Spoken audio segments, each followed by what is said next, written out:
Assalamualaikum warahmatullahi wabarakatuh. Di sini kami akan menjelaskan tentang Universal Serial Bus atau biasa disingkat dengan USB.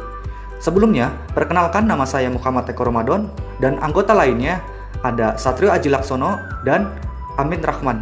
Kami dari kelas IF18E dengan mata kuliah Elektronika Dasar. Yang pertama, pengertian dari USB. USB adalah singkatan dari Universal Serial Bus, dan itu merupakan media penghubung antara komputer dengan perangkat-perangkat elektronik lainnya, seperti mouse, keyboard, printer, scanner, ponsel, flash drive, DVD writer, konsol permainan, kamera, modem, dan bahkan digunakan sebagai media penghubung untuk mengendalikan alat-alat uji dan mesin-mesin produksi. Teknologi konektor USB ini dikembangkan pada pertengahan tahun 1990-an.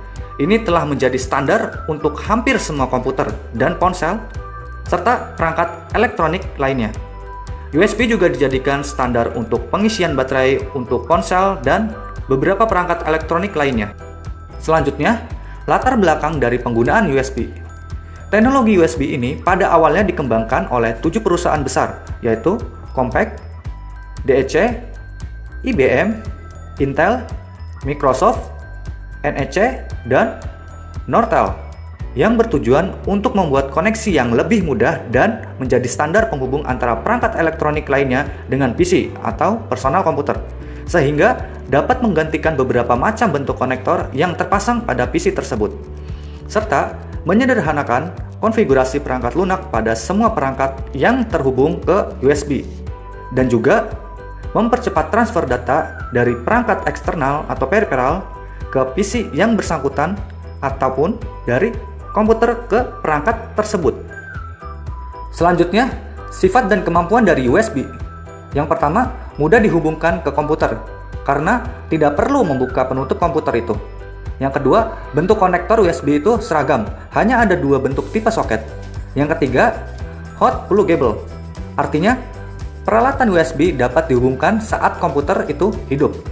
Yang keempat, plug and play, artinya peralatan USB mudah digunakan saat dihubungkan ke komputer. Komputer akan mengenali dan mengambil program atau driver yang sesuai dengan peralatan tersebut. Yang kelima, peralatan yang memerlukan sumber daya yang kecil bisa mengambil sumber daya dari port USB. Sumber daya peralatan dimatikan saat tidak digunakan. Yang keenam, kecepatan transfer data yang tinggi dapat mencapai 12 Mbps. Yang ketujuh, satu port USB dapat dihubungkan dengan 127 alat. Yang terakhir, memiliki pemantau kesalahan dan pengiriman data akan diulang.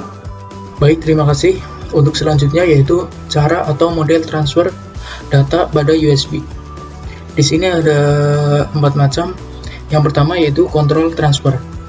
Jenis transfer ini digunakan untuk mentransfer informasi kontrol sambil mengidentifikasi dan juga mengkonfigurasi perangkat yang terhubung. Kemudian yang kedua yaitu bulk transfer. Dalam transfer ini, data dalam jumlah besar ditransferkan, kemudian diverifikasi kebenaran datanya.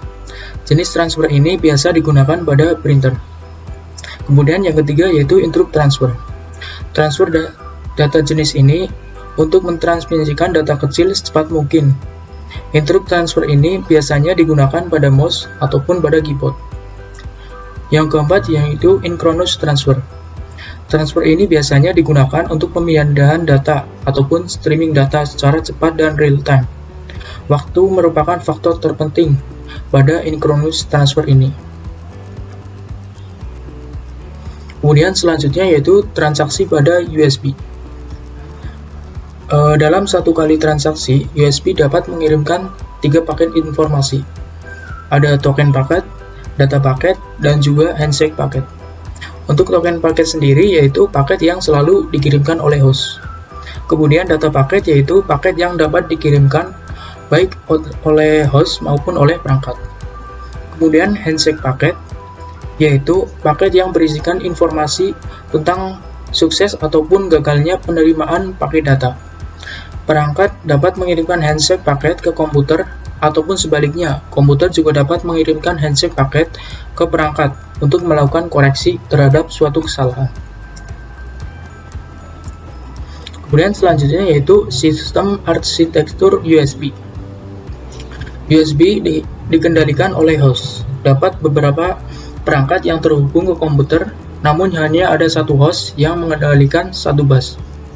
Host berfungsi sebagai master, sedangkan untuk perangkat ataupun peripheral bertindak sebagai slave. Host sendiri bertanggung jawab untuk mengelola koneksi, transaksi, dan juga penjadwalan bandwidth. Sistem USB menggunakan topologi berjenjang yang terdiri dari pengalamatan 7 bit. Dengan pengalamatan 7 bit ini, USB dapat mendukung hingga 127 perangkat sekaligus. Untuk arsitekturnya, kabel yang digunakan terdiri dari 4 wire, yang masing-masing konduktor dibungkus dengan isolator ataupun shield wire. Dari 4 kabel wire tersebut, terdiri dari 2 kabel wire untuk sumber daya listrik 5 volt dan juga ground. Sedangkan 2 lainnya berbentuk fuse wire yang digunakan untuk transmisi data. Di sini ada gambarnya ya. Ini yang merah untuk sumber arus VCC 5 volt, kemudian yang hitam sebagai ground, kemudian 2 kabel sebagai transmisi data, ada USB data minus dan juga untuk USB data plus. Kita masuk ke jenis-jenis konektor USB. Untuk yang pertama yaitu konektor USB tipe A. Sebagian besar kabel USB memiliki konektor USB tipe A di satu sisi. Karena konektor USB tipe A berbentuk persegi panjang, inilah yang dipasangkan pada bagian komputer. PC ataupun komputer personal pada umumnya memiliki beberapa port USB tipe A. Perangkat-perangkat seperti keyboard, mouse, dan juga menggunakan konektor USB tipe A di satu sisinya. Beberapa jenis adaptor yang digunakan oleh perangkat-perangkat elektronik portable juga memiliki port USB tipe A untuk melakukan pengisian ulang baterainya. Adapun nama resmi dari konektor USB tipe A ini adalah USB standar A. Ini untuk bentuk dari konektor USB tipe A ya. Udah biasa sering kita jumpai untuk menghubungkan keyboard, mouse, ataupun untuk mentransfer data dari ataupun untuk melakukan pengisian ulang baterai. Baik, selanjutnya konektor USB tipe B. Nama resmi konektor USB tipe B ini adalah USB standar B. Konektor USB tipe B berbentuk biji sangkar dengan sedikit lengkungan di kedua sudut atas. Jenis konektor USB tipe B ini biasanya digunakan oleh printer ataupun scanner dan tidak sepopuler USB tipe A yang tadi. Kemudian konektor mini USB. Konektor mini USB ini banyak digunakan pada perangkat ponsel maupun aplikasi sebelum konektor micro USB muncul. Bentuk konektor mini USB ini lebih kecil dibanding dengan konektor USB tipe A ataupun konektor tipe B yang tadi. Saat ini, konektor USB jenis ini sudah jarang digunakan pada perangkat-perangkat elektronik dengan teknologi baru. Konektor mini USB ini memiliki dua jenis bentuk, yaitu mini USB A dan mini USB B. Kemudian ada konektor micro USB. Konektor micro USB merupakan standar konektor USB yang paling banyak digunakan di perangkat mobile dan portable saat ini. Hampir semua produsen perangkat elektronik tersebut mengadopsinya. Konektor micro USB ini juga memiliki dua jenis bentuk, yaitu micro USB A dan micro USB B. Nah, ini contoh lokal dari USB micro. Kemudian yang terakhir ada konektor USB tipe C. Konektor USB tipe C merupakan jenis konektor USB yang dapat dipasangkan terbalik atau dalam bahasa Inggris disebut dengan reversible. Saat ini sudah banyak smartphone, tablet PC, dan laptop yang menggunakan konektor USB Type-C. Secara resmi, USB jenis ini disebut dengan USB Type-C.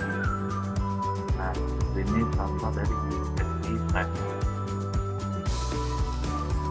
Nah, sekian dari presentasi kelompok ini.